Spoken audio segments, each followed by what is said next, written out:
विभाग के अध्यक्ष आदरणीय प्रोफेसर श्याम राव राठौर जी, डॉक्टर प्रियदर्शिनी जी, विभाग के अन्य साथी और अन्य विभागों से जुड़े अन्य महाविद्यालयों विश्वविद्यालयों से जुड़े साथी, प्रिय विद्यार्थियों, सबसे पहले तो अमृत महोत्सव की बधाई, स्वाधीनता की बधाई। और जो 75 वर्ष हमने स्वाधीनता के गुजारे हैं, सब हम सब के लिए बहुत महत्वपूर्ण है, तो सबको बधाई। आज जो हमें बातचीत करनी है वो स्वाधीनता आंदोलन और प्रेमचंद पर बातचीत करनी है। हिंदी में, जैसा कि आप सब जानते हैं इस बात को, कि प्रेमचंद के बिना स्वाधीनता आंदोलन से संबंधित साहित्य पर कोई बातचीत संभव नहीं है। अगर आप भारतीय स्वाधीनता आंदोलन की बात करेंगे और हिंदी में साहित्य ढूंढने जाएंगे तो जो सबसे बड़ा व्यक्तित्व है वो प्रेमचंद का है। और लोग भी हैं, महत्वपूर्ण कार्य किया है और लोगों ने, लेकिन प्रेमचंद ने बहुत मजबूती के साथ, बहुत वैचारिक गहराई के साथ स्वाधीनता आंदोलन को चित्रित किया। और जब मैं कह रहा हूं कि प्रेमचंद ने स्वाधीनता आंदोलन को चित्रित किया, तो इसका यह कतई मतलब नहीं है कि सिर्फ औपनिवेशिक सत्ता से स्वाधीनता को चित्रित किया।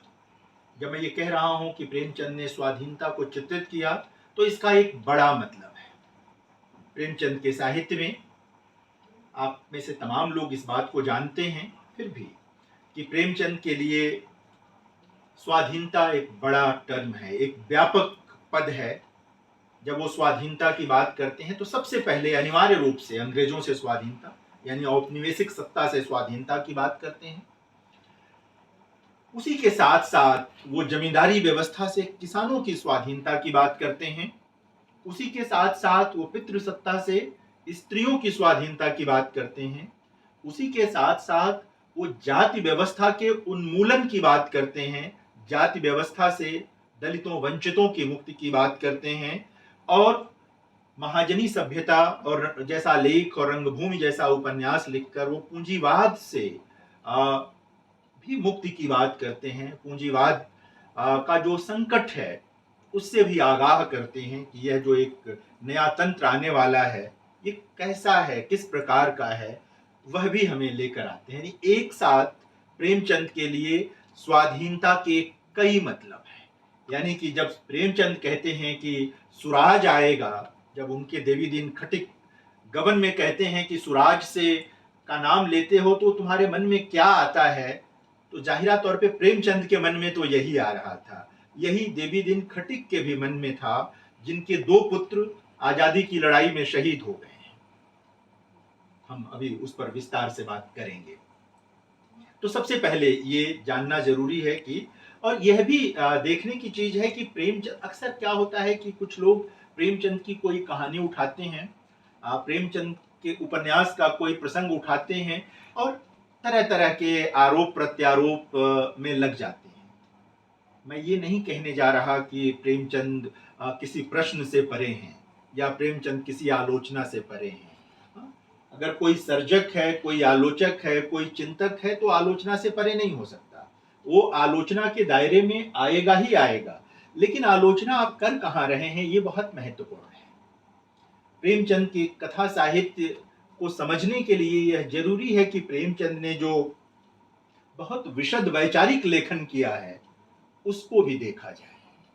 जो उनके निबंध हैं, जो उनकी संपादकीय टिप्पणियां हैं, जो उनकी चिट्ठियां हैं, जिनमें से एक आध अजीबोगरीब किस्म की चिट्ठियां निकाल कर तरह तरह की चर्चाएं बताई जाती हैं, उन पर भी विचार किया जाए।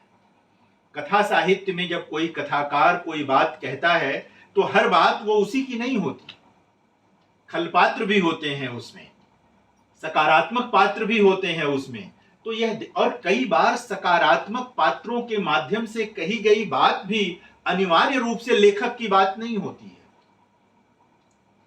हम ढूंढ लेते हैं उसमें उसके सूत्र, लेकिन प्रेमचंद जैसे व्यक्ति के वहां ढूंढने में जल्दबाजी नहीं करनी चाहिए, क्योंकि उन्होंने समानांतर विचार साहित्य भी लिखा है।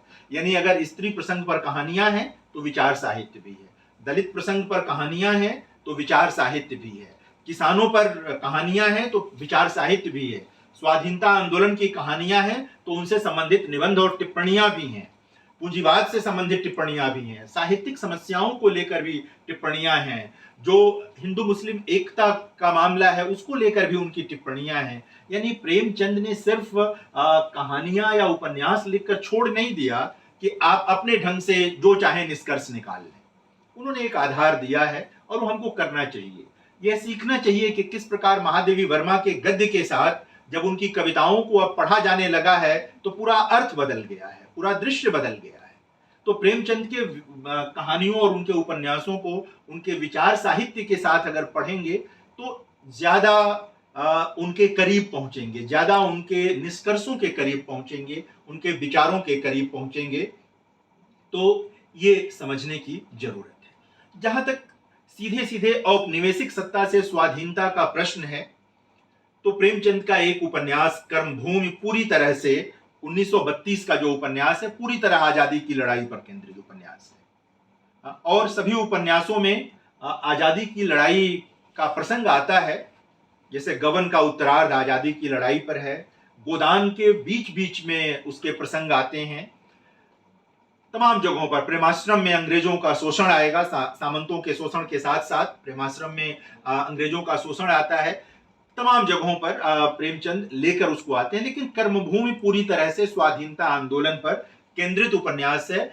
और यह एक ऐसा उपन्यास है जो प्रेमचंद को समझने के लिए बहुत जरूरी है। इस एक उपन्यास में प्रेमचंद एक तरफ अंग्रेजों से स्वाधीनता की बात करते हैं, यानी औपनिवेशिक सत्ता से स्वाधीनता की बात करते हैं। इसी उपन्यास में नैना और सुखदा, सुखदा अमरकांत की पत्नी है, जो उपन्यास का नायक है उसकी पत्नी है, नैना उसकी बहन है, उनके बीच स्त्री पुरुष संबंधों को लेकर एक लंबी जिरह है इस उपन्यास में। वह भी देखना चाहिए। इसमें मंदिर प्रवेश का प्रसंग है और लंबा चौड़ा इसमें मुन्नी का प्रसंग है जो कि बहुत एक महत्वपूर्ण चरित्र है। तो उसके माध्यम से दलित प्रसंगों को उठाते हैं वो। मंदिर प्रवेश जो उस समय एक बड़ी घटना थी, उसको भी लेकर के वो आते हैं। यह पहला उपन्यास है हिंदी का और प्रेमचंद हिंदी के पहले लेखक हैं, मैं कई बार कह चुका हूं। इस पे ध्यान दिया जाना चाहिए कि प्रेमचंद पहले लेखक हैं और इस उपन्यास में वो आते हैं और कहते हैं कि इस बात पर बल देते हैं कि दलितों को मरे हुए जानवरों का मांस नहीं खाना चाहिए।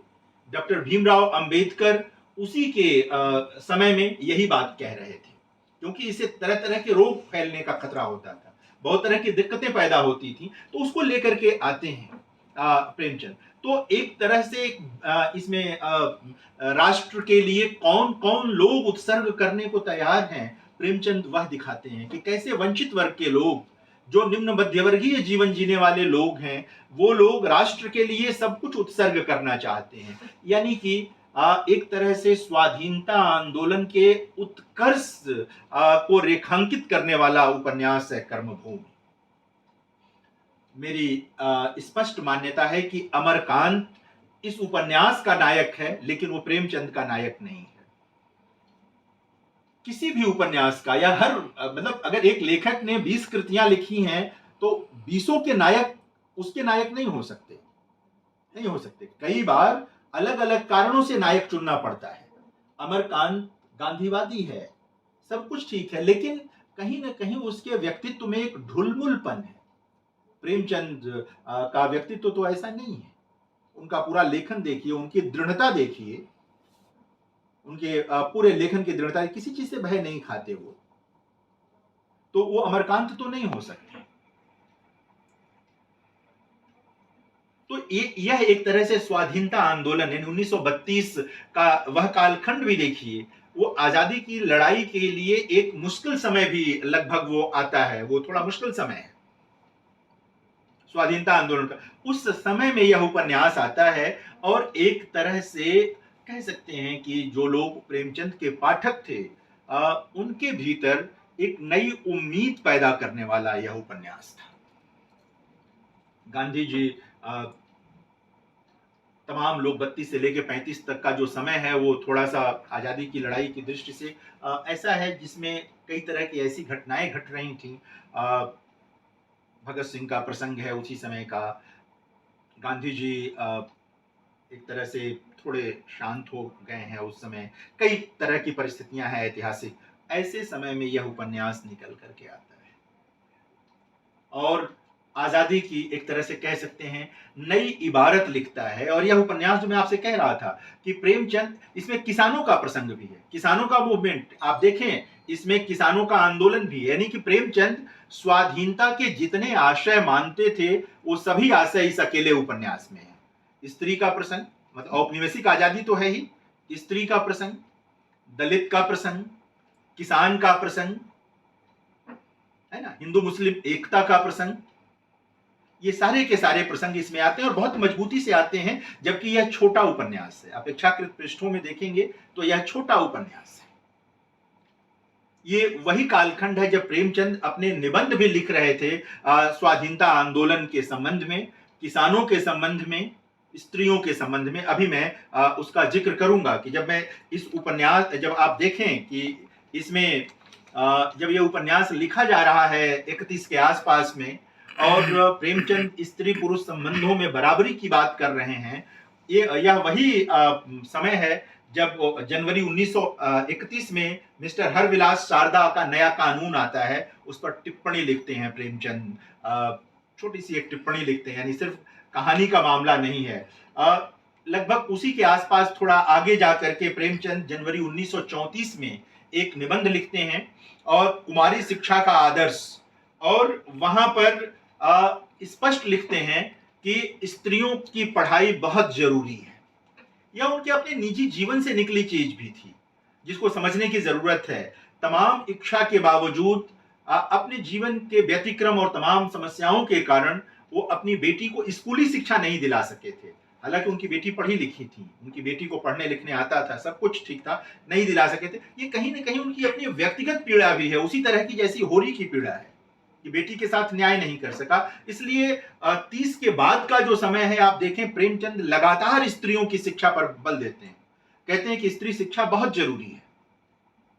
और वो कहते हैं कि जिस तरह हम अपने पुत्रों पर भरोसा करते हैं और उन्हें बाहर पढ़ने को भेज देते हैं, हमें अपनी बेटियों पर भी भरोसा करना चाहिए और उनको भेजना चाहिए।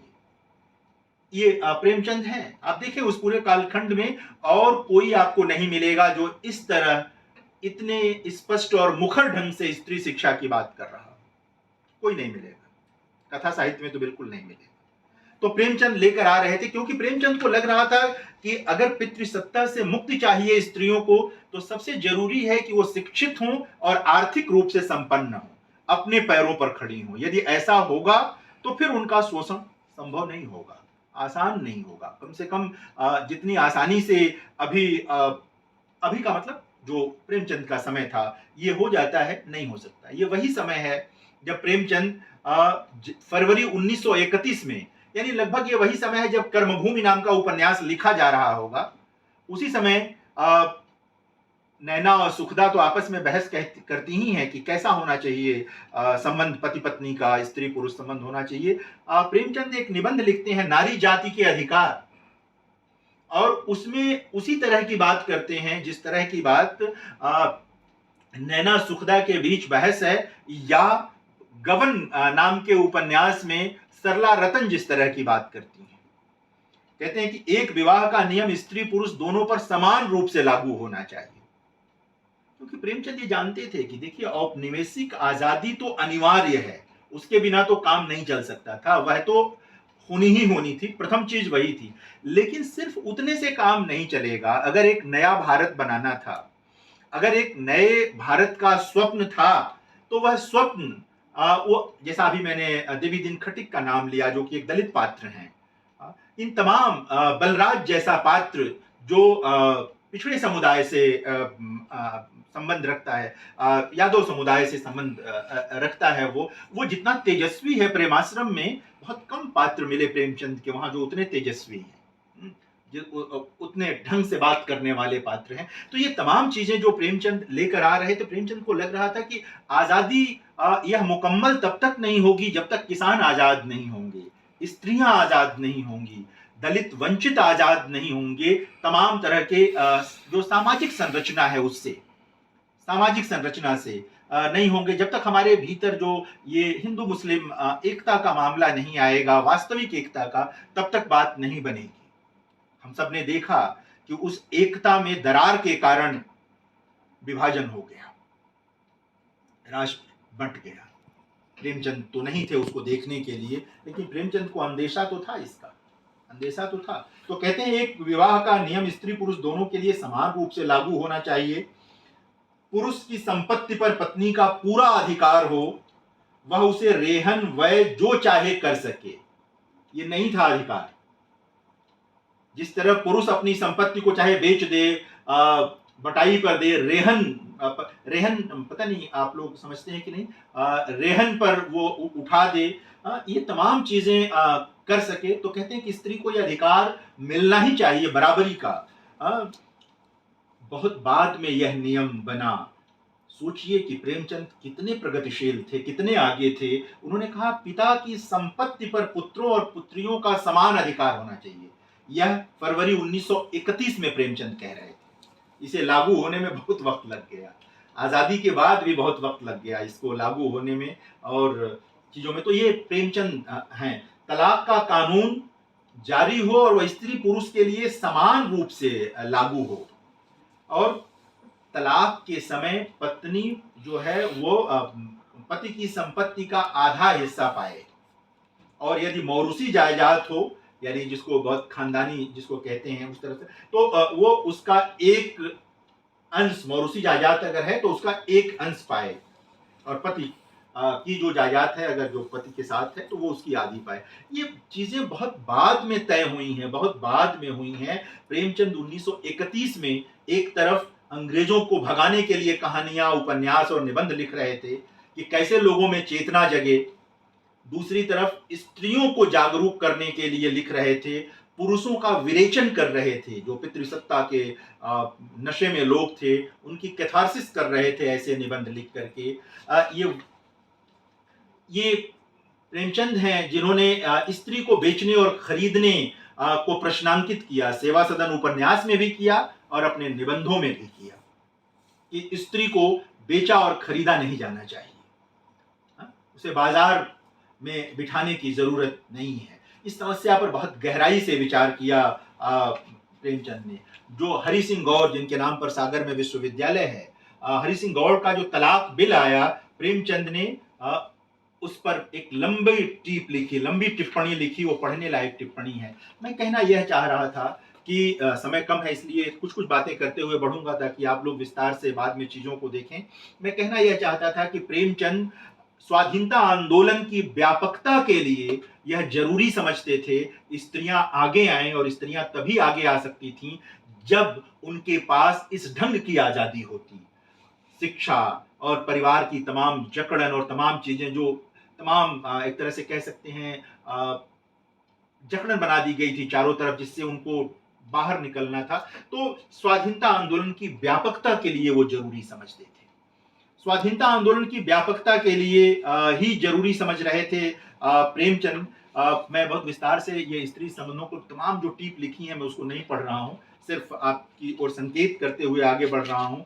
जो दलित समस्या थी उस दौर की, दलित समाज जो था, जो पीड़ा झेल रहा था, जिस तरह से वो कष्ट में था, उसको लेकर के प्रेमचंद जो सोच रहे थे वह उनकी सदगति, ठाकुर का कुआं, कफन जैसी कहानियां तो आपके सामने हैं ही, या कर्मभूमि उपन्यास में जो प्रसंग है, या गोदान उपन्यास में जो प्रसंग है, या देवी दिन खटिक जैसे जो चरित्र हैं।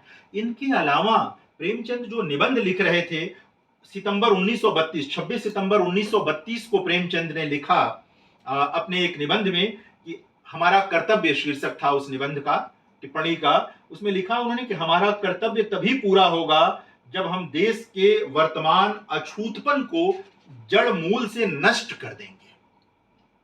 यानी कि अगर किसी भी प्रकार के छुआछूत का भाव रह गया तो जाहिरा तौर पर हमारा कर्तव्य पूरा नहीं होगा। और प्रेमचंद इसको इसलिए भी जरूरी समझ रहे थे, एक जो मानवीय मूल्य है उस तौर पर भी, और स्वाधीनता के व्यापक परिदृश्य के लिए भी, स्वाधीनता आंदोलन के लिए भी जरूरी समझते थे कि यह होगा तभी होगा। वो जो जाति व्यवस्था है उसमें किसी संशोधन की बात नहीं करते हैं। वो लगातार कहते हैं कि क्या कोई भी वर्णाश्रम अपने हृदय पर हाथ रखकर कह सकता है कि वास्तव में यह छुआछूत उन्हें धर्म की दृष्टि से उचित प्रतीत होती है। कहते हैं कि यह स्वार्थ का पूरा मामला है। यानी कि बहुत साहस के साथ प्रेमचंद यह काम कर रहे थे, एक जिम्मेदारी की तरह अपने कर्तव्य को मानकर कर रहे थे। बहुत आसान था प्रेमचंद के लिए कि कुछ अच्छी कहानियां और उपन्यास लिखकर वो चुप रह जाते, लोग उनको पढ़ते, अपने ढंग से सोचते। लेकिन प्रेमचंद को लगा कि लेखक का काम, जैसा कि वो कहते हैं 1936 के अपने भाषण में, जो उन्होंने वो भाषण दिया था लखनऊ में प्रगतिशील लेखक संघ के अधिवेशन में, कहते हैं कि साहित्य का काम मनोरंजन करना नहीं है। यह उनके अपने ही जीवन का निचोड़ था, क्योंकि वो मानते थे कि साहित्य का काम समाज को बदलना है, कैथारसिस करना है, एक पूरा जो एक नया समाज बनाने का उद्यम करना भी साहित्य का काम है।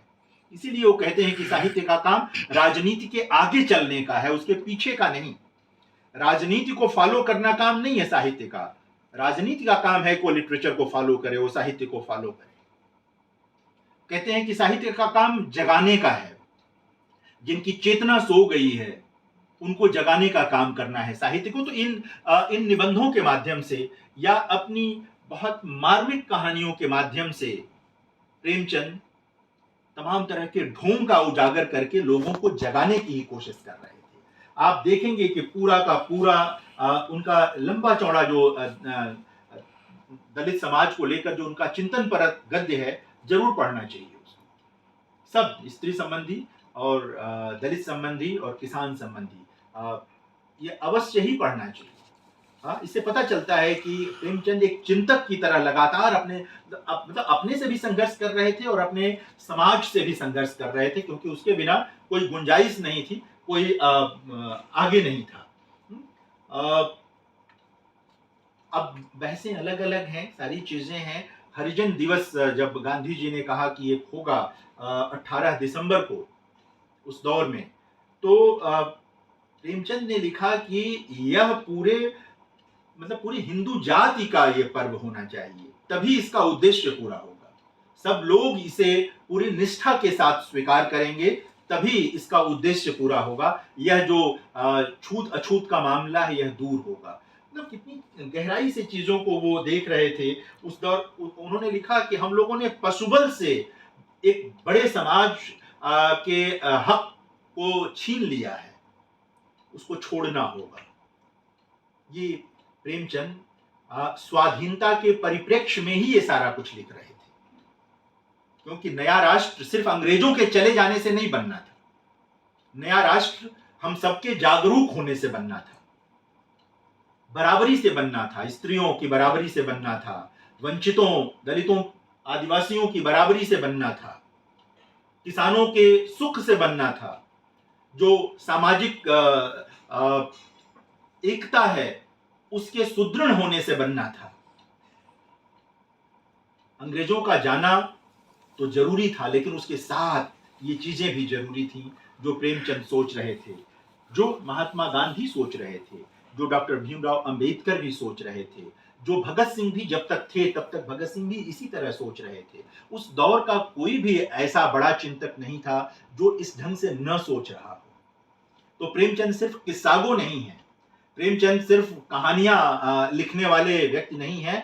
एक तरह से एक नए समाज और नए मनुष्य के जन्म की प्रस्तावना लिखने वाले साहित्यकार हैं प्रेमचंद। वो चाहते हैं कि एक नया मनुष्य पैदा हो जिसमें ये सारे जो दोष हैं ये ना हो, एक ऐसा समाज बने जो पूर्ववर्ती दोषों से मुक्त समाज हो, एक आदर्श भारतीय समाज। जब मुक्ति मिल ही रही है तो मुकम्मल मिले, मुकम्मल मिले, आधे अधूरे की बात नहीं करते प्रेमचंद। ये एक बहुत महत्वपूर्ण चीज है। बहुत सारे प्रसंग आप गोदान उपन्यास का जो सिलिया प्रसंग है उसके माध्यम से भी आप प्रेमचंद को समझने की कोशिश कर सकते हैं, देख सकते हैं। जब वो दलित समाज के लोग कहते हैं कि तुम हमें अपने में नहीं मिला सकते, लेकिन हम तुमको अपने में मिला सकते हैं। प्रेमचंद इस व्यापकता की संभावनाएं ढूंढ रहे थे कि ये जो विभेद के बिंदु हैं वो कहाँ हैं। ठाकुर का कुआं जैसी कहानी से आप देख सकते हैं प्रेमचंद के पूरे दृष्टिकोण को, स्त्री संबंधी भी और दलित संबंधी दोनों, उस छोटी सी कहानी में ये दोनों दृष्टिकोण आपको वहां दिखाई देंगे। तो तमाम तरह के जो प्रसंग और प्रश्न लेकर के प्रेमचंद इसमें आते हैं। कई जो दलित चिंतक हैं उन्होंने आरंभिक दौर में अपने प्रेमचंद को प्रश्नांकित किया, लेकिन उनमें से बाद में कई लोगों ने यह माना कि प्रेमचंद का लेखन एक महत्वपूर्ण लेखन है जो उस दौर के लिहाज से बेहतर है। और देखिए यही महत्वपूर्ण भी है मानना। 50 साल बाद हम भी प्रगतिशील, हम लोगों की जितनी प्रगति है और जितनी हम लोग बातें कर रहे हैं, 50 साल बाद की पीढ़ी को हम पिछड़े हुए समझ में आएंगे, क्योंकि वो हमसे आगे निकल चुके लोग होंगे। ये होता ही है, समय जैसे आगे बढ़ता चला जाता है पीछे वाला हमें पिछड़ा समझ में आता है, जबकि वो अपने समय के अनुसार बहुत आगे होता है, आगे होता है। तो हमें चीजों को सापेक्षिक ढंग से देखना चाहिए कि कैसे अपने समय के प्रतिकूल जाकर के कोई व्यक्ति स्वाधीनता की एक नई अवधारणा पर विचार कर रहा था, सोच रहा था। लीक पर चल करके नहीं, लीक पर चल करके नहीं, उसको बहुत व्यापक ढंग से समझने की कोशिश कर रहा है। तो इसको देखने की जरूरत हम लोगों को है। ये पूरा का पूरा मैं कहूंगा जो भी विद्यार्थी हैं विशेष तौर पर, वो लोग प्रेमचंद के का जो छूत अछूत समस्या को लेकर, दलित समस्या को लेकर जो उनके निबंध हैं उनको भी जरूर पढ़ें, तभी शायद ठीक ढंग से चीजें समझ में आएंगी। जमींदारी प्रथा की बात इसलिए करना जरूरी है कि जब भी आप लोगों को गोदान पढ़ाए, अब नए विद्यार्थियों को तो नहीं, लेकिन बहुत कुछ वर्ष पहले तक गोदान का मतलब था कि किसान जीवन का महाकाव्य है। गोदान किसान जीवन का महाकाव्य है, सिद्ध कीजिए, इस तरह के प्रश्न एमए के विद्यार्थियों से पूछ लिए जाते थे। गोदान निश्चित तौर पे किसान जीवन का महाकाव्य है, लेकिन उसके अलावा भी वो बहुत कुछ है। वह एक तरह से उस पूरे दौर का आईना है। किस तरह जमींदार जो सामंत वर्ग था वो एक तरफ कांग्रेस को भी अपना क्या कहते हैं कुछ मदद करता था और अंग्रेजों के वहां डलिया भी पहुंचवाता था, दोनों हाथ में लड्डू लेकर के चल रहा था। ये प्रेमचंद दिखा रहे थे। किस तरह चुनाव का जो प्रसंग है वो दिखाते हैं प्रेमचंद। किस तरह पूंजीवाद आ रहा था इसको भी उसमें दिखाते हैं प्रेमचंद। अभी स्टीलिया के माध्यम से मैंने स्त्री पुरुष दलित जीवन की बात की। स्त्री पुरुष संबंधों को नए ढंग से देखा। भोला की जो बेटी है, जो गोबर की पत्नी बनती है, वो एकदम बिल्कुल आरंभिक पृष्ठों पर ही कह देती है कि मैंने अपने पति से कह दिया था कि अगर वो पुरुष अपने मन की करेगा तो स्त्री भी अपने मन का करेगी। वो पढ़ी लिखी स्त्री नहीं है। 1936 में उपन्यास छप जाता है, 35 के आसपास लिखा जा रहा है। यह चेतना प्रेमचंद लेकर आ रहे थे स्त्री पुरुष संबंधों की। और तो किसानों को लेकर के उस दौर में जो उनके निबंध हैं, कहानियां तो देखिए ही, प्रेमचंद ने जो कहानियां लिखी जमींदारों को लेकर के, उनको तो देखिए ही। उपन्यास तो है ही, प्रेमाश्रम जैसा उपन्यास है और बाद में गबन जैसा उपन्यास है। इनको तो गबन कह रहा हूँ, गोदान जैसा उपन्यास है, इसको तो देखिए ही देखिए। पंच परमेश्वर, पूस की रात, अग्नि समाधि, बाबा जी का भोग, नेऊर, बैर का अंत, बेटी का धन, मुक्ति धन, जेल, पछतावा, इस तरह की बहुत सारी कहानियां हैं जो किसी न किसी रूप में किसान जीवन को लेकर के वो आती हैं। सवा सेर गेहूं वगैरह में भी वही शोषण का तंत्र है गांव का पूरा। तो बहुत सारी इस तरह की चीजें आती हैं। प्रेम, बस एक बात महत्वपूर्ण ढंग से याद रखने की है कि प्रेमचंद हिंदी के पहले लेखक हैं। जिस तरह उन्होंने जाति व्यवस्था के उन्मूलन की बात की, उन्होंने जमींदारी व्यवस्था के उन्मूलन की बात की अपने निबंधों में, और कहा कि जिस तरह से जमींदार शोषण कर रहे हैं, सरकार और किसान के बीच में इनकी जरूरत क्या है।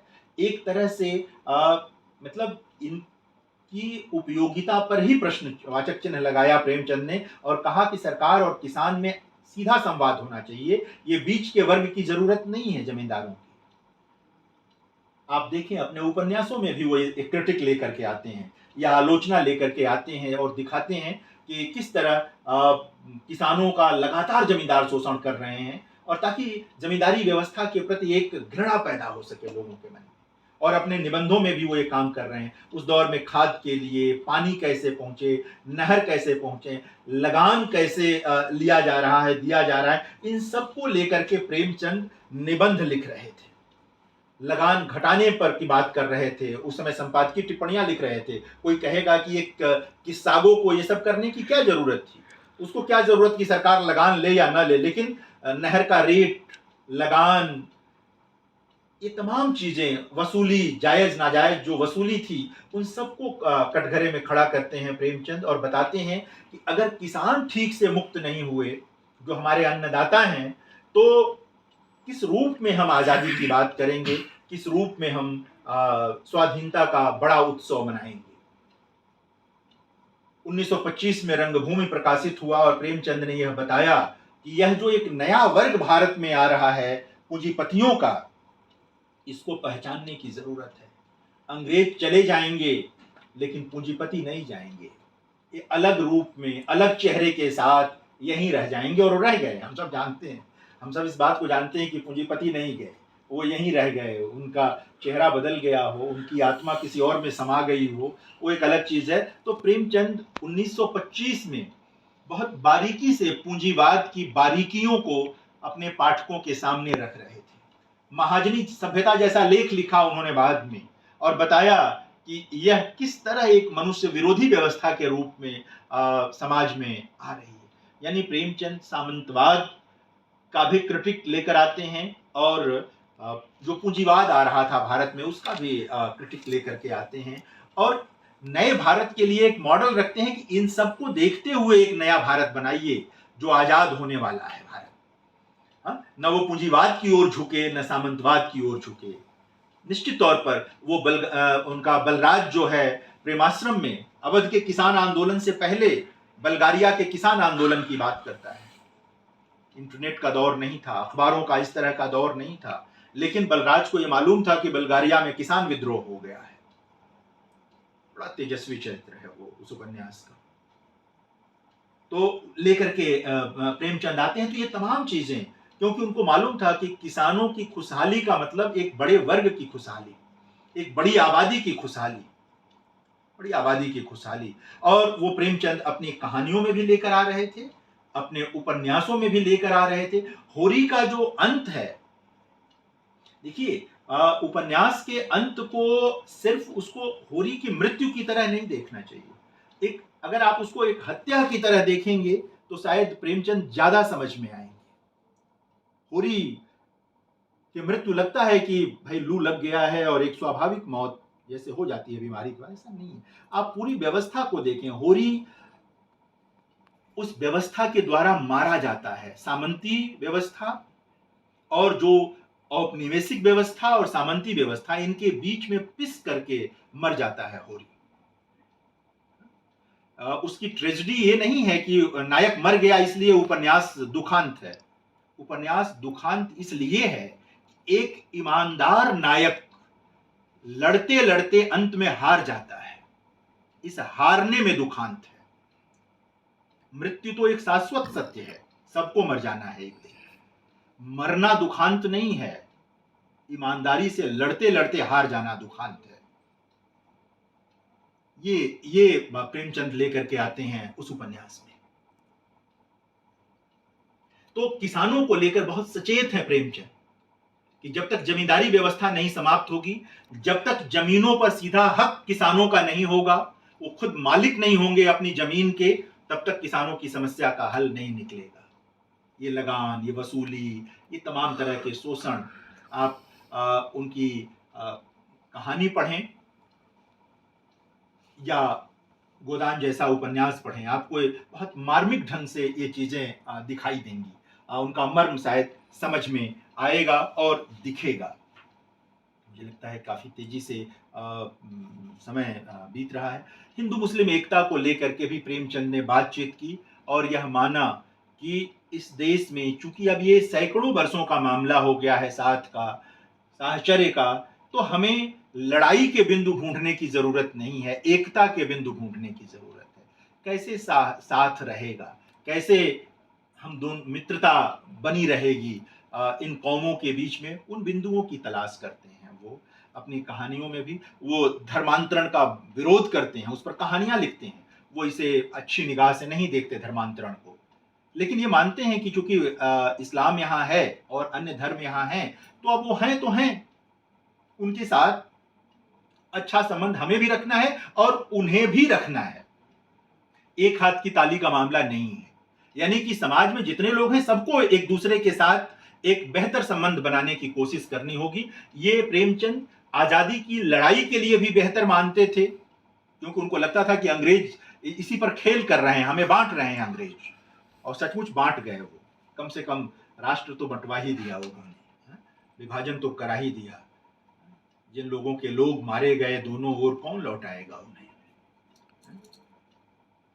तो प्रेमचंद जैसे लोग सचेत थे इसके लिए, लेकिन खैर वो चीज हो न सकी, बात बन नहीं पाई।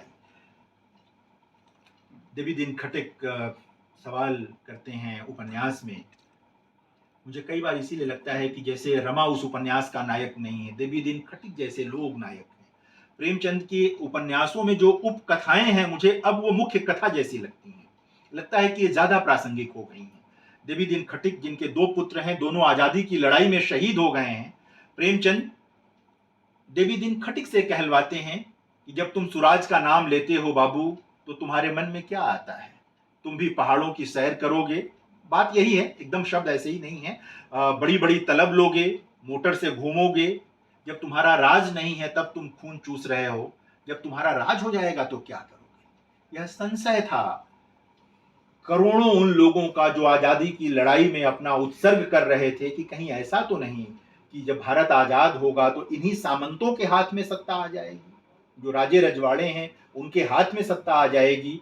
आंशिक रूप से यह हुआ भी। तो प्रेमचंद जैसे लोग सचेत थे कि ऐसा नहीं होना चाहिए। आजादी किसके लिए, स्वाधीनता किसके लिए? उन्हीं लोगों के लिए जो हजारों साल से कई तरह की गुलामी में जी रहे थे। राजनीतिक स्वाधीनता, सामाजिक स्वाधीनता, दोनों तरह की स्वाधीनता प्रेमचंद की स्वाधीनता के मूल में है। और हम इस बात को जानते हैं मित्रों कि जितनी दूर तक हमने सामाजिक स्वाधीनता अर्जित की है, उतनी दूर तक हमारी राजनीतिक स्वाधीनता और मजबूत हुई है।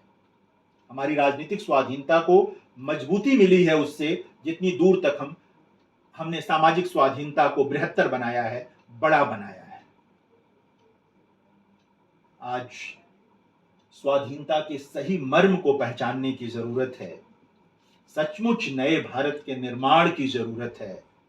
सब भूल करके ये जो तमाम छोटे छोटे हम लोगों ने अपने आसपास दायरे बना रखे हैं, इनको भूल करके इस नेशन के बारे में सोचने की जरूरत है, अपने भारतीय समाज के बारे में सोचने की जरूरत है। इसी में प्रेमचंद का स्वप्न है, इसी में महात्मा गांधी का स्वप्न है, इसी में डॉक्टर भीमराव अंबेडकर का स्वप्न है, इसी में भगत सिंह का स्वप्न है, इसी में सुभाष चंद्र बोस का स्वप्न है। जिस भी आज़ादी की लड़ाई करने वाले व्यक्ति को आप सोचेंगे, उन सबका स्वप्न इसी नए भारत में है, जो हर प्रकार के दोषों से मुक्त एक आदर्श समाज हो।